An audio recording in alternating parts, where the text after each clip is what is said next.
Diálogo Franco es presentado por Astillero Aguapé, Frigorífico Guaraní, Puerto Seguro, Lácteos Trébol.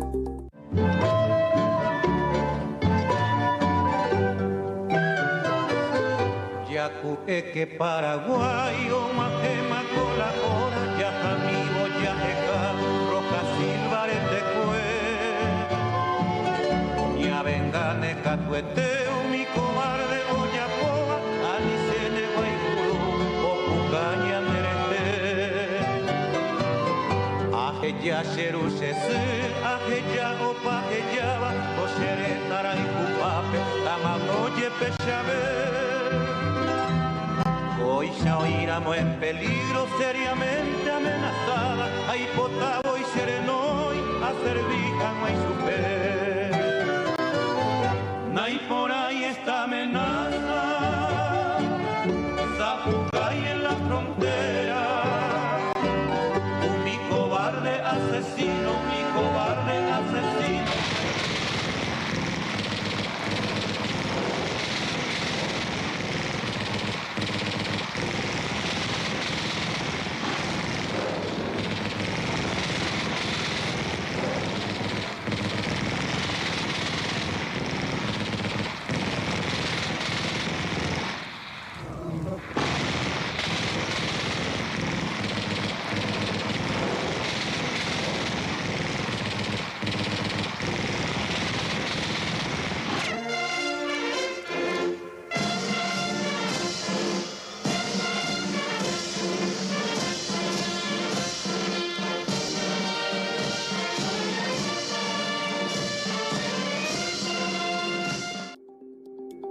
Muy buenas noches, queridas amigas, buenas noches, queridos amigos. Feliz de compartir con ustedes un programa más de Diálogo Franco. Hoy, 13 de junio, ayer 12 para los paraguayos, feriado, fiesta de guardar porque se conmemora el armisticio de la Paz del Chaco, la firma del armisticio de la Paz del Chaco. Mañana, 14 de junio, que fue el día en que realmente se encontraron los comandantes de Estigarribia y Peñaranda, es, por ejemplo, feriado en la República de Bolivia. Nosotros los paraguayos celebramos el 12, pero en realidad fue el 14 de junio de 1935 en donde definitivamente dejaron de tirotear. Es más, entre el 12 de junio y el 14 todavía infelizmente hubieron muertos. Hay muchas medias verdades, medias mentiras, hay muchos mitos, hay leyendas guerreras que nunca se aclara lo suficiente. Entonces, hoy decidimos sumergirnos a la profundidad de la historia y rescatar de ella los elementos que son auditables, que son medibles, que se puede comparar, que se puede leer y no aceptar simplemente lo que se dice. Por eso invitamos al historiador paraguayo, para mi gusto personal, mi gente que más estudió. En medicina, ustedes saben, yo soy médico. En medicina el médico lo que hace es escuchar lo que le dice su paciente. Después de escuchar lo que le dice el paciente, pasa a revisar los análisis, verifica todos los análisis y después de verificar los análisis examina al paciente y finalmente tiene un diagnóstico. Eso hizo el doctor José Luis Martínez Peláez. Él no está afiliado a ningún partido político. Es más, me dijo en una ocasión que es hijo de español, no tiene ninguna tendencia cromática ni anilínica hacia ningún partido, ni anterior ni actual. Entonces lo que diga lo dice desapasionadamente y es autor de un libro que realmente es apasionante, Leyendas de la Guerra del Chaco. Doctor José Luis Martínez Peláez, buenas noches. Buenas noches, doctor Franco, a los televidentes. Un placer estar con ustedes de nuevo tocando este apasionante tema de la Guerra del Chaco. A mí realmente me apasiona, pero la gente hoy quiere escucharte a vos. Resulta que se dice, como habíamos dicho en la introducción, doctor, muchas medias verdades. Entonces queremos que nos aclare algunos conceptos. Y uno de los conceptos fundamentales es el origen de... La pregunta sería, ¿quién era dueño del Chaco antes de la guerra? ¿Era Bolivia? ¿Era Paraguay? ¿Cuáles son los antecedentes? ¿Cuáles fueron los acuerdos previos? ¿Por qué se llegó a esa indefinición si era o de Paraguay o de Bolivia?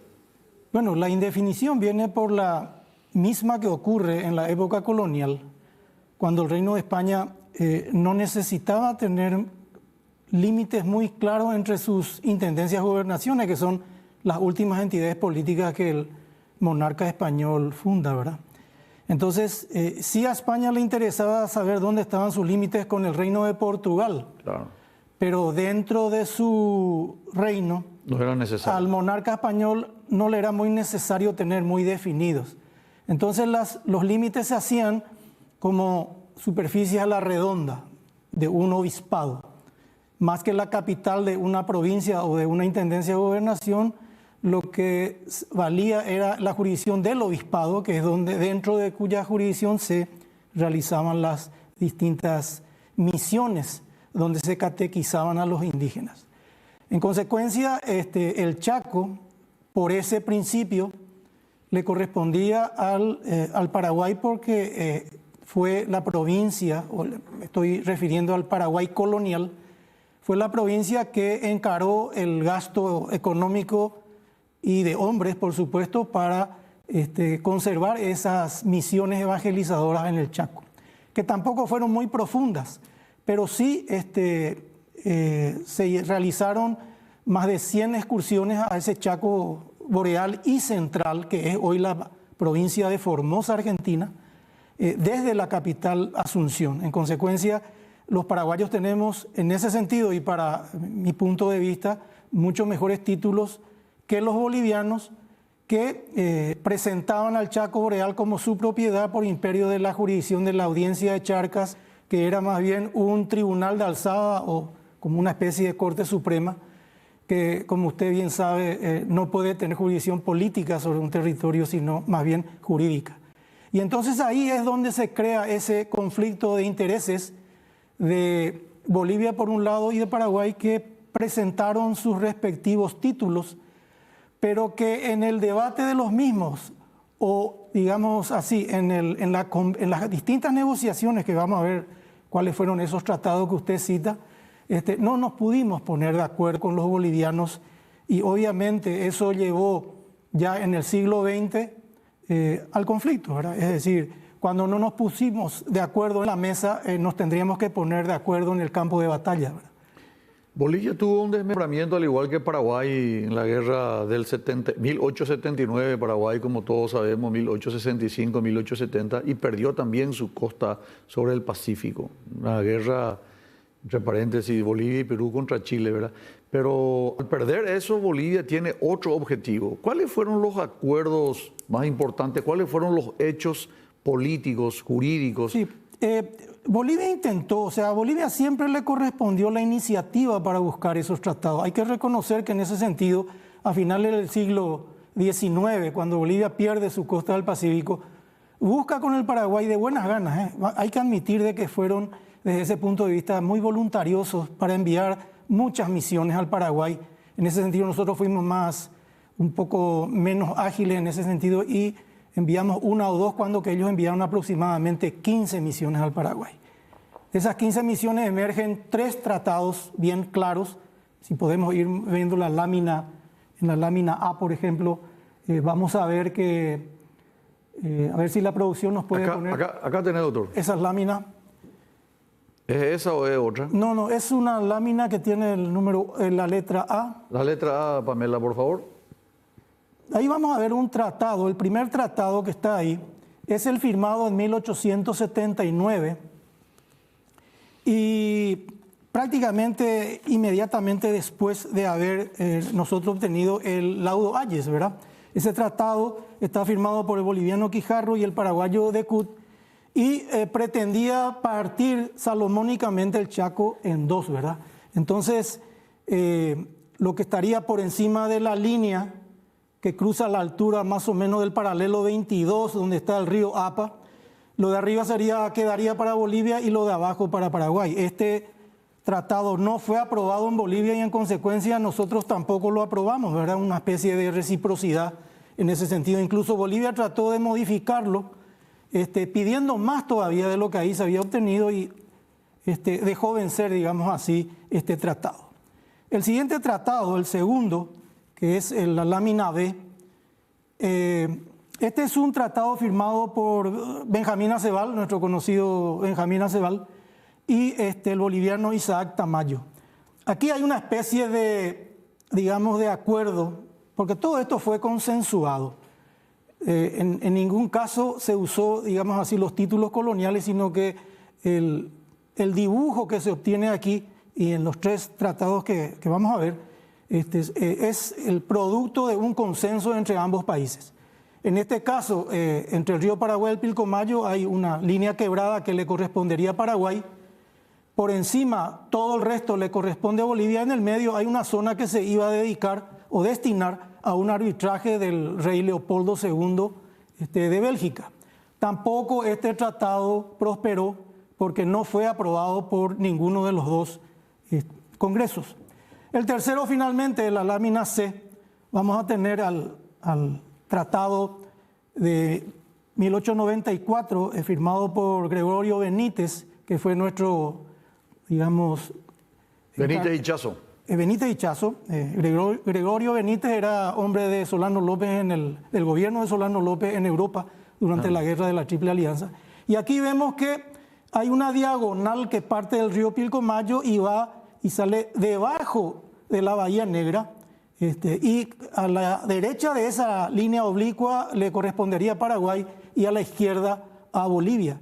Y aquí vemos que en todos estos 3 tratados, Bolivia siempre pedía la Bahía Negra porque de alguna manera era su salida al río Paraguay en lugares donde podía instalarse las instalaciones de un puerto, digamos un puerto que permitiría entonces esa salida al Atlántico como ellos deseaban.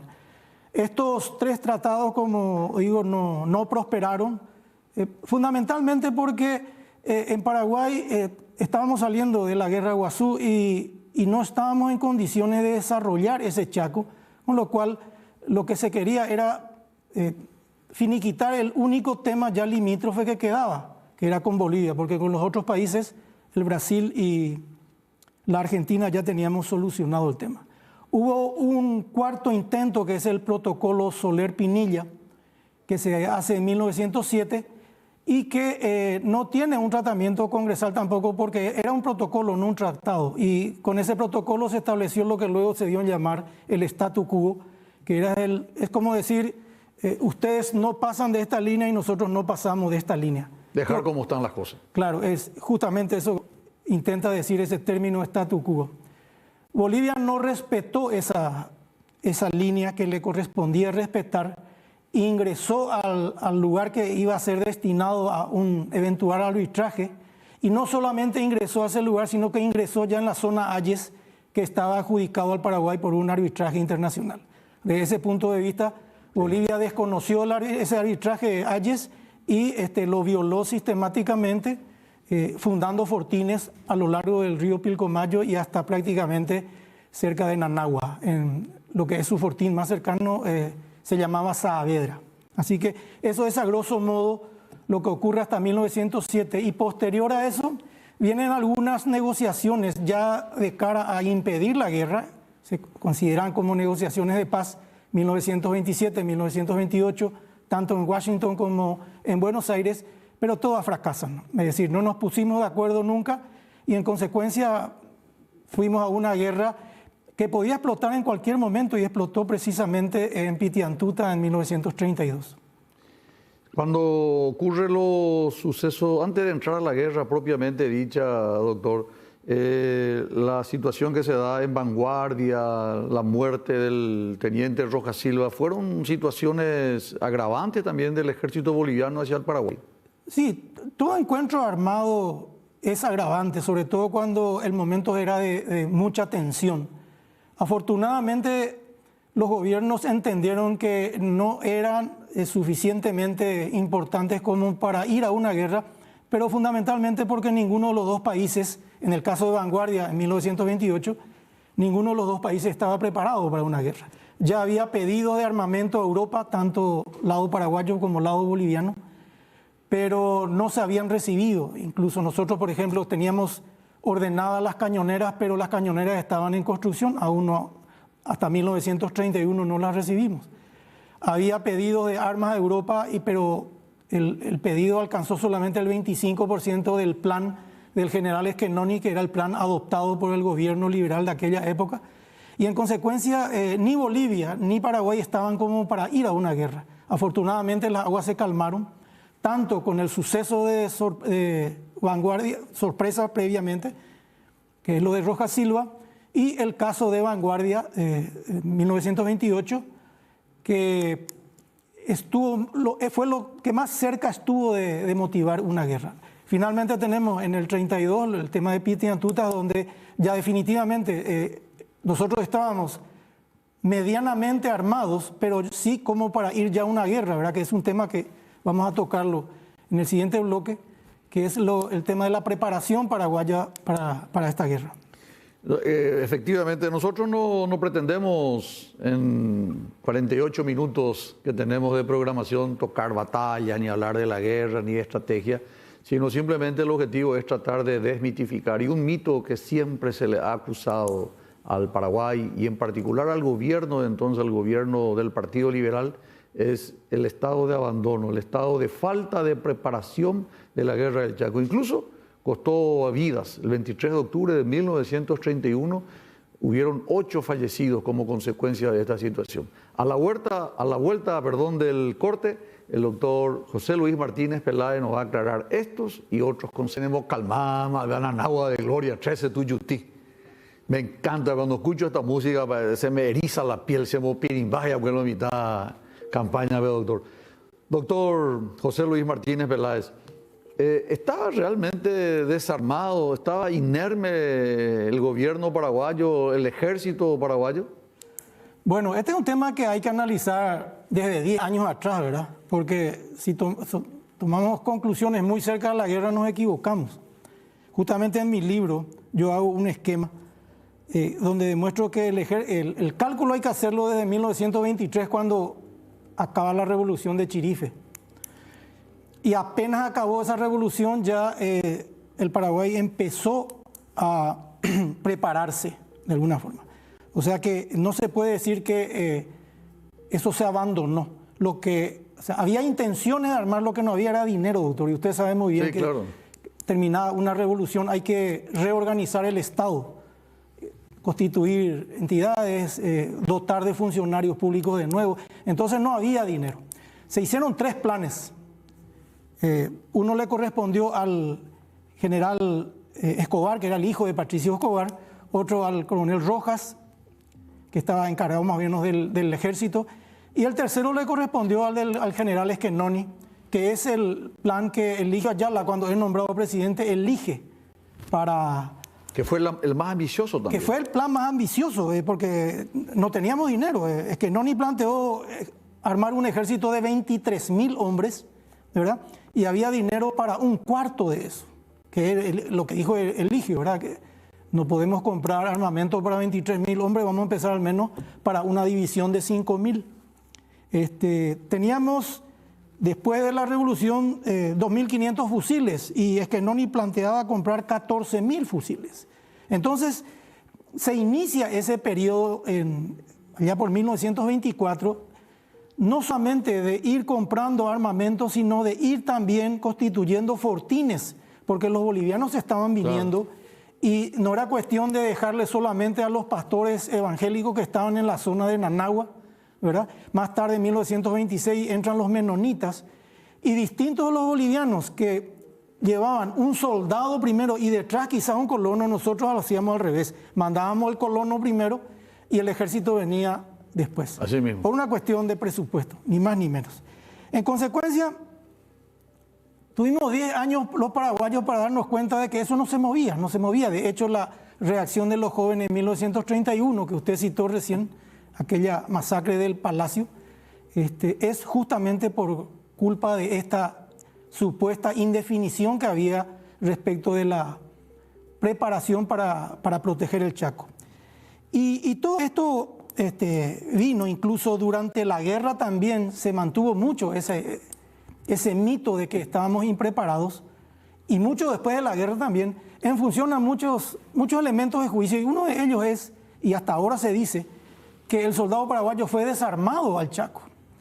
cuando que en realidad lo que se hizo con el soldado paraguayo fue transportarlo sin armas, porque las armas iban en otro medio de transporte.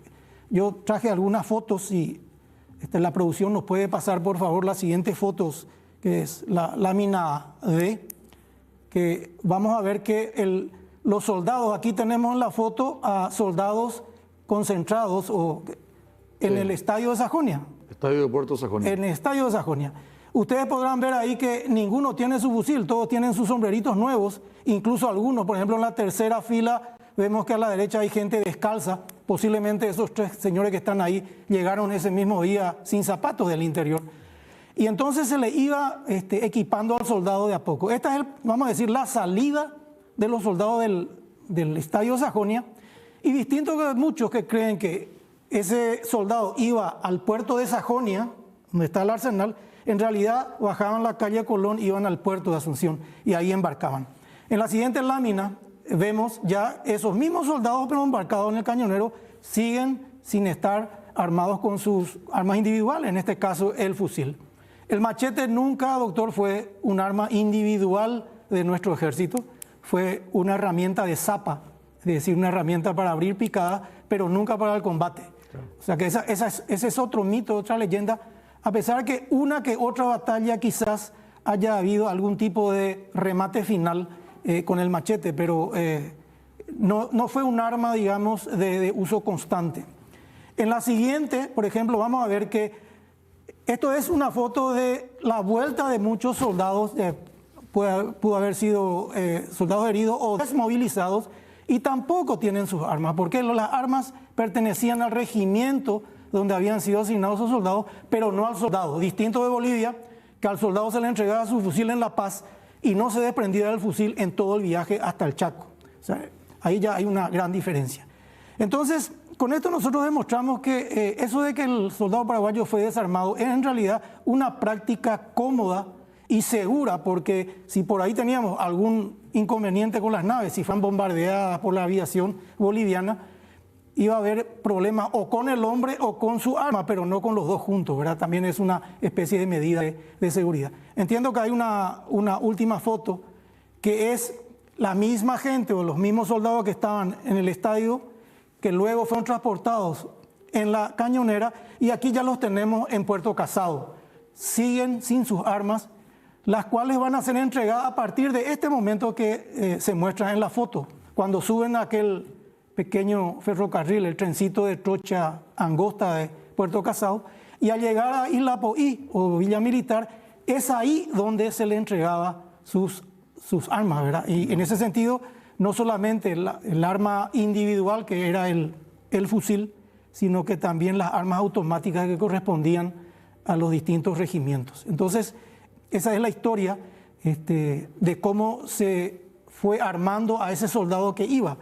Y como para poder tener una opinión realmente si estábamos o no preparados, yo tengo un esquema de cómo llegamos a agosto de 1932, que es cuando se moviliza a la gente. Y en ese momento tenemos de los 23.000 soldados que Esquenoni pedía, ya teníamos movilizado 15.000. Y de los 13.000 o 14.000 fusiles que pedía Esquenoni, ya teníamos 22.000 fusiles. Más de lo que pidió. Más de lo que pidió. Y ahí teníamos los famosos fusiles mataparaguayos que traían un defecto de fábrica para 1930, que fue cuando se los recibió, pero que 2 años después, en 1932, estaban totalmente solucionados. O sea que ese es otro mito. El problema de la recámara, ¿verdad? Tenían problemas, digamos, en realidad el problema consistía en usar un proyectil o una munición que no tenía un estabilizador. Eran estabilizadores que se pusieron en la Primera Guerra Mundial y ya habían perdido su eficacia. En consecuencia, se disparaban, deflagraban y de alguna forma hacía explosionar la cámara o el tubo cañón. Ningún paraguayo murió. Sí hubo heridas en la cara, pero no murió ningún paraguayo, por lo que ese apodo o mote de Mata Paraguayo fue más una acusación política de la oposición del momento, ¿verdad? Entonces, esto da la pauta de que fuimos, para mi gusto, fuimos armados entre un 50 y un 65% de lo que hubiera sido lo ideal, ¿verdad? Y obviamente la crítica viene basado en lo que tenía que ser lo ideal, ¿verdad? Entonces, pero como no somos un ejército de primer mundo y nunca lo tuvimos, es obvio que ya daba para empezar una guerra. Las compras siguieron, las compras de armamento siguieron. De hecho, te trajeron más automáticas y llegamos al orden de las 800 armas automáticas compradas, más las 1000 y pico que fueron capturadas a Bolivia, pero eso no podemos hablar porque las capturas en guerra no es la preparación de un gobierno. Claro. O no se le puede endilgar a un gobierno. Y eso ocurre después del 33, finales del 33 A partir de diciembre del 33 empezamos a capturar armas por todos lados. Correcto. Y aquí hay que agregar algo, doctor, y es que el armamento que se compró era de última generación. Compramos unos aviones que eran cazabombarderos, que por su característica técnica eran lentos. Pero la acusación de que el Paraguay estaba impreparado era que estos eran unos aviones obsoletos. El modelo del avión era 1928, o sea que el avión se compró 4 años antes de la guerra. Es como que usted hoy compre un Raptor, un F-35 americano, que cuesta como $600 millones. Entonces, un poco hay que estudiar esa equivalencia en el sentido de que las automáticas eran las Madsen dinamarquesas, los cañones eran los Schneider, modelo 28, si bien venían siendo fabricados desde 1917, el modelo que compramos era 1928. O sea, los morteros eran tipo top, los morteros, la misma cosa, que era no tenían los bolivianos. La ventaja que teníamos sobre los bolivianos. En una palabra, todo lo que compramos era 0 kilómetros. Lo único obsoleto que tuvimos que comprar de prisa o de urgencia fueron 100 ametralladoras Maxim, modelo 1890 de los arsenales argentinos, porque las ametralladoras Colt que mandamos comprar en Estados Unidos no nos iban a entregar hasta un año más tarde. No podíamos entrar en la guerra sin ametralladoras pesadas. Pero las livianas sí, teníamos casi 500 livianas al empezar la guerra. O sea que decir que entramos desarmados es mentir. Hay un mito que se suele decir con mucha frecuencia y yo creo que se debe al libro, entre paréntesis, fueron 2 tomos del teniente coronel González, que dice, palabra más, palabra menos, no quiero entrar en los detalles porque a lo mejor va a confundir a la teleaudiencia y el objetivo no es confundir, sino aclarar de que nosotros estábamos en una proporción de densidad poblacional luego y de armamento 4-1, o sea, por cada 4 bolivianos había un paraguayo y por cada 4 fusiles había un fusil paraguayo. Bueno, aquí hay que contar una anécdota para explicar lo que usted dijo, ¿verdad?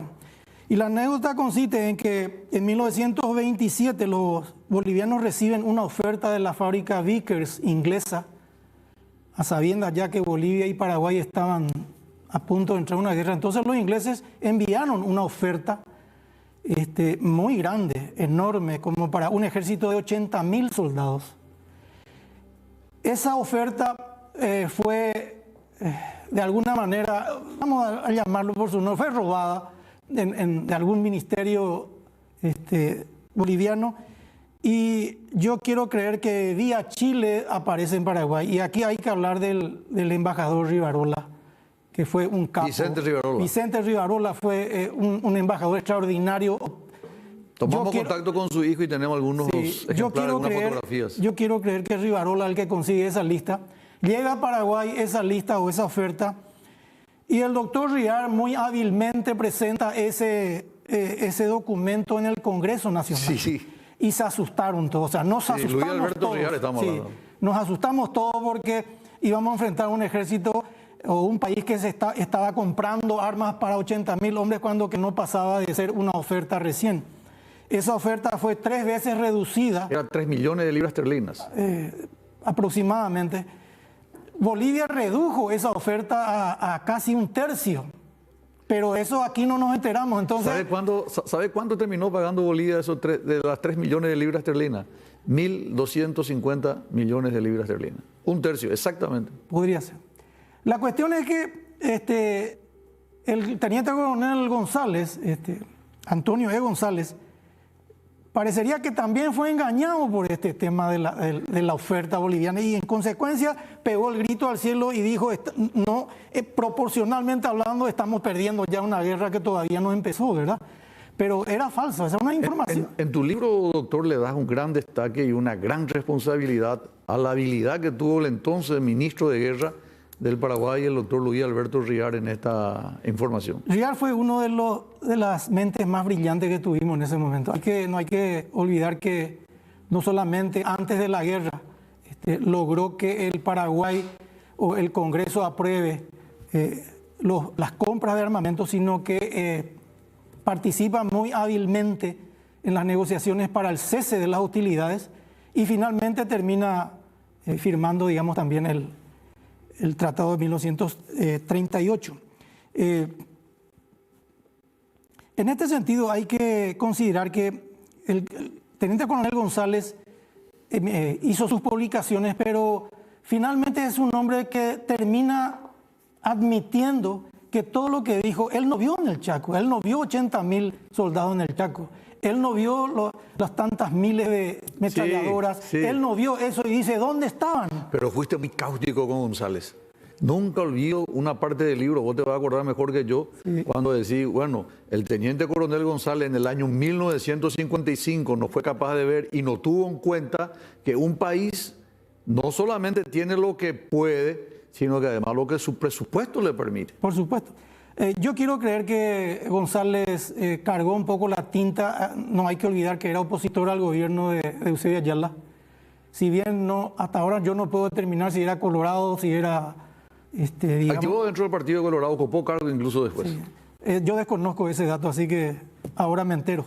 Pero definitivamente, al escribir su obra en 1952, 53... No fue 55. O 55, no estoy recordando muy bien, lo tengo por ahí. Tuvo tiempo suficiente para darse cuenta de lo que pasó y, como se dice, escribió igual lo que escribió. Así que, pero de cualquier manera es parte de los mitos y leyendas que ocurrieron y que yo me encargué de incorporar en este libro para que los paraguayos sepamos un poco cuándo nos contaron la verdad y cuándo nos contaron mentiras. El doctor José Luis Martínez Simón le dio 1 o 2 uppercut al teniente coronel González. A mí me encantó por eso. Yo recomiendo este libro. Enseguida vamos a informar un poco sobre los detalles del libro. Ya a la vuelta del corte mostramos algunos libros, entre paréntesis, autoría del doctor y también gentileza, obsequio del arquitecto Félix Paiva Alcorta, que vamos a sortear entre todos los televidentes de este programa de hoy.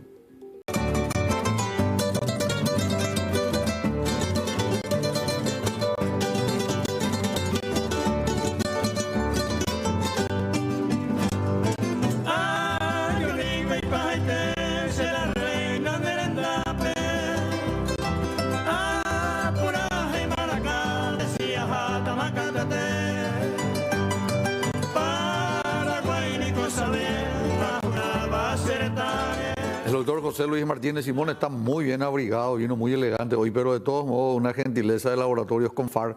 Entre paréntesis, la familia Heiseke, que estaba casado, una de las hijas con el presidente Scherer y la otra con el presidente Paiva, así que muy involucrado con los gobiernos de la época. Martín Heiseke y Beatriz, muchas gracias por todo el apoyo. Aquí tenemos 9 libros que vamos a ir sorteando seguramente entre los televidentes.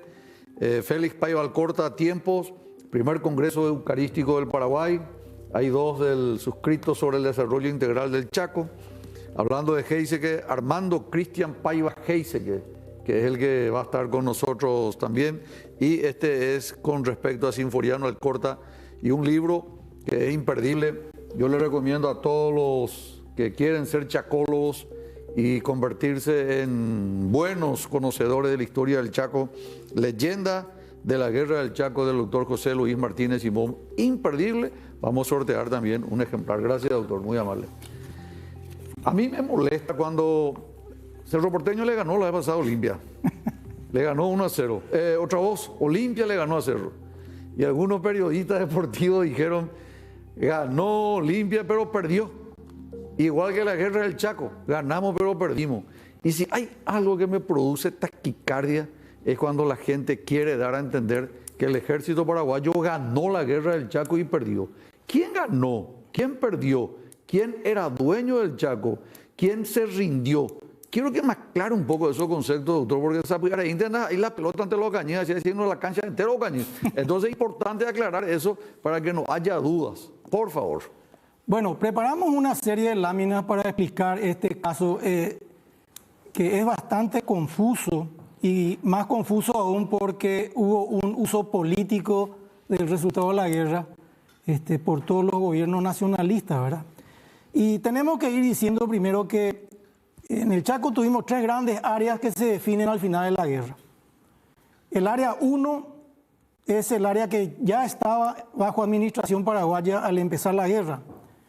Y la línea amarilla punteada es la línea de Fortines que enfrenta a los bolivianos. El área 2, que está en color rojo, es el área que el ejército paraguayo conquista durante la guerra y llega hasta donde está esa línea amarilla continua. El área 3 es el área sobrante del Gran Chaco Boreal que el ejército paraguayo no pudo conquistar por las armas. En consecuencia, llega el mes de junio de 1935, se realizan esas negociaciones en Buenos Aires desde mayo ya, venían haciendo, y las negociaciones para un cese del fuego se hace sobre estas 3 superficies. Vamos a ir a la lámina 2 ahora, por favor, y vamos a ver ahí a la izquierda figura el doctor Luis Riart por Paraguay, que negocia ese cese de hostilidades con el doctor Tomás Elío de Bolivia, que está al lado derecho. Hay 5 capítulos claros en el protocolo de paz del 12 de junio, que mucha gente en Paraguay no se tomó la molestia de leer. Festejamos, farreamos, como se dice, tenemos un lindo feriado, pero muy pocos paraguayos leen lo que dijo realmente ese protocolo. En su capítulo 1, el protocolo dice que hay 2 formas de arreglar los límites, porque la guerra en ese momento cesa, pero hay que solucionar el tema de límites.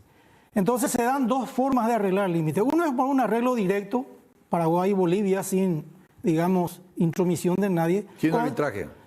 O en su defecto, si no se llega a un acuerdo directo, ir a un arbitraje, claro, que en este caso sería un árbitro extranjero. En el capítulo 2 se habla de cesación de hostilidades. La cesación de hostilidades, entonces, es lo que nos define la guerra, de alguna manera. En el capítulo 3 se habla de las medidas de seguridad, que sería la desmovilización de los ejércitos y la fijación de una línea de hitos. En el capítulo 4 se habla de la declaración del 3 de agosto del 32, que estoy casi seguro que ningún paraguayo conoce, excepto lo que ya estudiamos el caso y que vamos a ver cómo influye en estas negociaciones. Y en el capítulo 5 se toca lo que usted de alguna manera necesita que se le aclare, que es que esta guerra no es que termina, sino que queda suspendida. ¿Por qué? Porque se emite o se concede una tregua de un plazo determinado y esa tregua luego conduce a la negociación. En consecuencia, por imperio de este capítulo 5 de que la guerra queda suspendida, no se declara ni el ganador ni el perdedor. No hay vencedor, no hay vencido. Nos cuesta a los paraguayos aceptar esto, cuando que en realidad lo que logramos nosotros es un gran triunfo militar que logra expulsar al invasor, pero no define la guerra. ¿Por qué no define la guerra? Porque cuando llegamos nosotros a las estribaciones andinas, lo que se le llama la cordillera del Aguarahue, o Aguarahue como pronuncian los bolivianos, entonces resulta que ahí nosotros llegamos con no más de 18.000 soldados y enfrente tenemos 50.000 bolivianos armados, con armamento nuevo, de paquete. Y nosotros sin el apoyo logístico y en una zona de estribaciones. Completamente ya a 850 kilómetros del río, prácticamente totalmente extenuado. Entonces, al no definirse ese vencedor y ese perdedor, y al haber terminado esa guerra ya con la necesidad de ambos lados de terminarla, eso se transmite o se proyecta a la negociación que viene después de la guerra para poder determinar los límites. Y esa negociación empezó muy rápido, es decir, apenas terminó firmado el protocolo, los distintos festejos porque terminó el quebranto que había en toda la región. Entonces se abrió una conferencia de paz para llegar a definir los límites. Y ahí es donde queremos explicar un poco cómo empezó esas conferencias y vinieron una serie de pedidos, pedidos de devolución de territorios recuperados por el Paraguay durante la guerra por parte de Bolivia. En la lámina 4 vamos a ver que Bolivia asume de alguna manera ese resultado indefinido y vuelve a pedir lo mismo que pidió en el siglo XIX, si ustedes recuerdan. O sea, a pesar de haber sido expulsado. A pesar de haber sido expulsado, ellos piden esa línea oblicua en negro, pide que Bolivia llegue hasta esa línea, quedándose con el punto 3 o la zona 3, quedándose con el 80% del territorio que el Paraguay reconquistó por las armas y dejando al Paraguay. Y además Bolivia pide una parte que el Paraguay siempre tuvo en su poder y ellos nunca lo tuvieron, como usted está viendo ahí, doctor. Sí. Entonces, uno dice, ¿se pasaron los bolivianos con este pedido? No, los bolivianos manifestaron en este momento, que es cuando el presidente boliviano Tejada Sorzano pide esto, se lo pide a Peñaranda para que el general Peñaranda se lo pida a Estigarribia. ¿Y qué ocurre?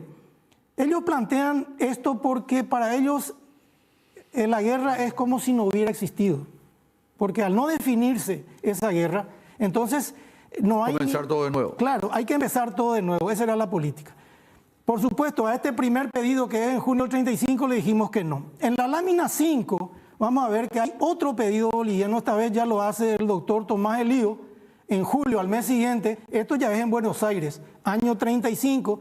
¿Y qué hace Elío? Cambia el dibujo de la línea que pidió su presidente un mes antes y le hace lo mismo que habíamos hecho en el siglo XIX, claro, con aquel primer tratado de Cutquijarro. En consecuencia, y ustedes ven ahí, no hace falta explicar que los bolivianos ahora piden menos, piden el 60% del territorio que conquistamos por las armas y piden también un buen trozo de nuestro territorio, por supuesto. Puerto Limpo, Puerto Leda, Puerto Guaraní, Bahía Negra, todo quedaría para ellos con este pedido que hace Elío. En la lámina 6 vamos a ver otro pedido en octubre del 35, pero esta vez ya son los países neutrales. Ya no, Bolivia ya no es el que pide una nueva línea. Y ahí tenemos otra diagonal, solamente que en este momento los neutrales piden que renunciemos a un poco menos de territorio reconquistado. Ya prácticamente no nos piden de la zona donde nosotros siempre estuvimos. Y el Laudo Ayes. Por supuesto, muy arriba del Laudo Ayes, pero siguen manteniendo la Bahía Negra para los bolivianos. ¿Por qué? Porque la Bahía Negra era su antiguo puerto Pacheco, que fue un puerto fundado por una especie de gran explorador que fue el señor Arana, que era un cruceño, y que fundó ese puerto a espaldas del general Bernardino Caballero, que le autorizó a ir a hacer unos estudios, pero él fundó un puerto que quedó como boliviano. Entonces, ¿es un empresario, parece? Sí, un empresario. En Bolivia creen de que ese puerto Pacheco era un puerto... ¿Lo autorizó Bernardino Caballero? ¿Perdón? ¿Lo autorizó Bernardino Caballero? Autorizó a que se hagan estudios para una vía de ferrocarril o unos caminos de la ribera del río hacia Santa Cruz, pero se le denegó expresamente la fundación de un puerto. Sin embargo, este señor Arana no hizo caso, fundó el puerto y más tarde el Paraguay expulsó a esa empresa boliviana de allí. Por eso que en Bolivia era muy simbólico el recuperar su puerto Pacheco, que es la Bahía Negra, ¿verdad? Estaban a 2 kilómetros la Bahía Negra de lo que es la actual Bahía Negra de lo que fue aquel campamento. En consecuencia, a partir de 1935 y con esta última solicitud de fijar límites, se inician 3 años largos y pesados de negociación, ya sea dentro del periodo del gobierno del coronel Rafael Franco, con un negociador que fue el doctor Isidro Ramírez, y más tarde después... El papá del ex canciller. El papá del ex canciller.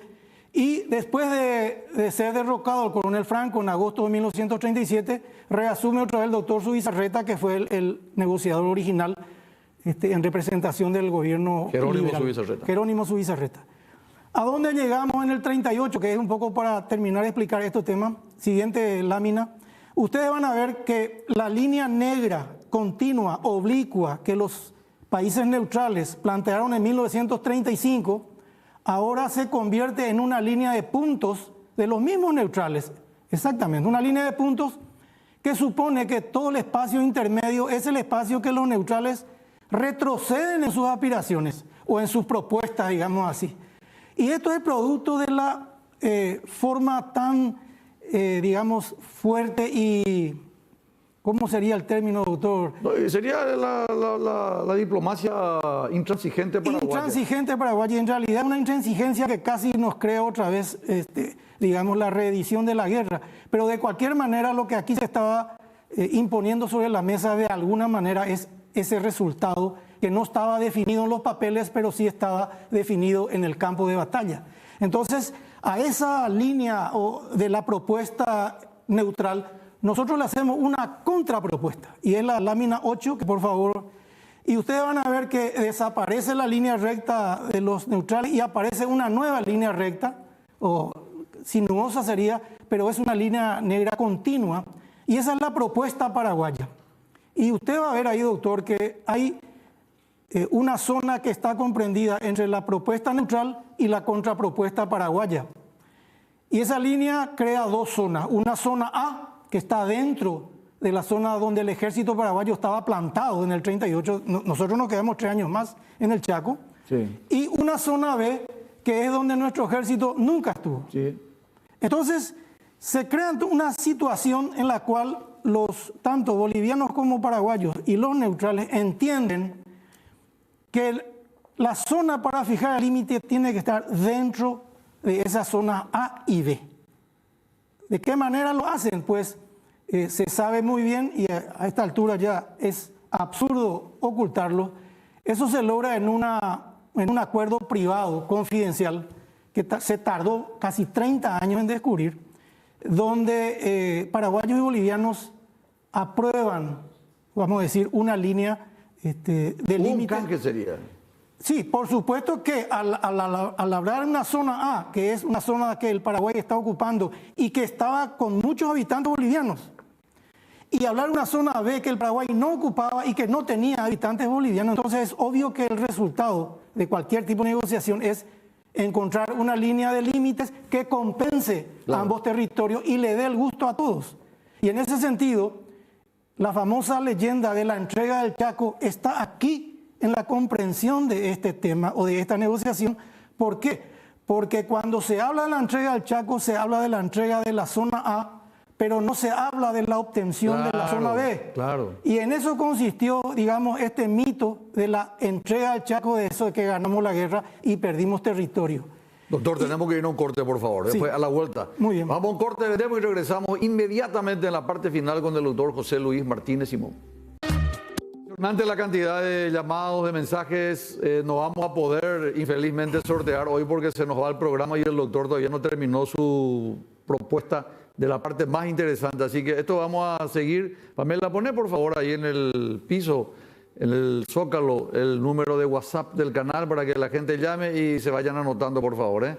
Doctor Martínez Peláez, tenemos exactamente 120 segundos, por favor. Bueno, habíamos quedado en la explicación de esa zona A y B, y dentro de esa zona, bueno, se decide hacer el arbitraje, que fue un arbitraje de fachada. En realidad, los límites ya estaban definidos y el arbitraje lo que tenía, ahí está justamente en la lámina nueva, aparece la línea punteada blanca, que es, digamos, el límite final o definitivo que utiliza cierta zona de la parte A o cierto territorio de la zona A y utiliza cierto territorio de la zona B. Y con esto se demuestra que ese límite definitivo de Paraguay cedió algo de territorio en la A, pero obtuvo en compensación un territorio en la zona B. Ya, para poder explicar esto hice una línea, digamos así, un poco más proporcional entre A y B, pero en realidad, para ser honestos, la zona A fue mayor que la zona B. De cualquier manera, se puede demostrar que hubo una compensación territorial un tanto desproporcionada, pero sí hubo esa compensación. Aquí ya está la foto famosa que a mucha gente molesta porque entiende que en este momento se está, digamos, concretando esa entrega al Chaco, pero la explicación que dimos esperemos que haya satisfecho. El Chaco al final queda, o el famoso reparto final, A la Bolivia le quedó el 23% del total de la superficie del Chaco. El Chaco completo, el Chaco boreal completo, tiene 320.000 kilómetros cuadrados. Bolivia se quedó con 76.000 y nosotros nos quedamos con 247.000. ¿Cuál es el final de todo esto? El final de todo esto es que la gente tiene que entender que todo lo que logramos y que ustedes vieron cómo iba evolucionando para atrás el límite que los bolivianos y los neutrales querían, se hizo a pesar de esa declaración del 3 de agosto, que era el capítulo 4 que hablamos al principio, sí. Porque esa declaración decía claramente que ningún territorio conquistado por las armas iba a ser reconocido. Entonces, ¿qué ocurre? Es sumamente meritorio lo que hizo la diplomacia paraguaya para ir contra esa declaración que fue firmada por 19 países de América, ¿verdad? Y que no nos permitía quedarnos con ese territorio conquistado, por más que nosotros lo considerábamos propio. No pudieron atajar ese empuje de la diplomacia paraguaya y solo tuvimos que ceder, digamos así, aquel territorio de la izquierda donde ya había viviendo bolivianos contra otro territorio que no había población. Así que esa es la historia del ganamos la guerra, pero entregamos nuestro territorio. Doctor, me equivoqué, yo dije Martínez Simón, así que me corrigieron ya acá en el teléfono. Doctor José Luis Martínez Peláez. Acá tenemos, el doctor Paiva nos prestó, este es el acta de la sesión del Congreso Argentino del Tratado Final de la Paz. También nos dio algunos mapas que son muy importantes, pero que no tuvimos tiempo de mostrar. Quiero agradecerle a doña Perla de Ival por el trabajo que nos hizo. Mucho quedó sin poder tratar. Yo le prometo que en la próxima ocasión vamos a volver a traerte, doctor, porque es demasiado interesante el programa. Lo que sí es importante que sepa, y con esto termino, queridos amigos, es que cuando comenzó la guerra el Paraguay tenía 110.000 kilómetros de control del Chaco. Cuando terminó la guerra, el presidente de la Victoria, el doctor Eusebio Ayala, con el comandante José Félix Estigarribia y el ejército paraguayo, entregaron definitivamente más de 250.000 kilómetros que forma el Chaco, expulsando de esta manera al ejército invasor boliviano. Muchas gracias, doctor, muy amable. Nos vemos, si Dios permite, el próximo lunes con más Diálogo Franco. Muchas gracias.